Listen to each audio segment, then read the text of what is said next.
Καλησπέρα, φίλε. Καλησπέρα. Τι λέει? Μια χαρά. Το όνομά σου? Σπύρος. Σπύρος. Σπύρο, από πού έρχεσαι?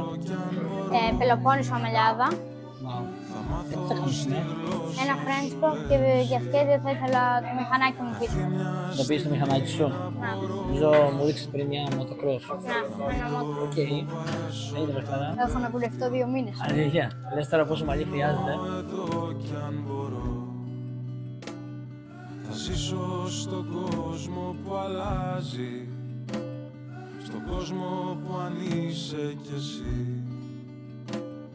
Η σκέψη μου δεν με τρομάζει, κι όσα περίμενα για να στα πω, θα στα πω για να μείνεις εκεί.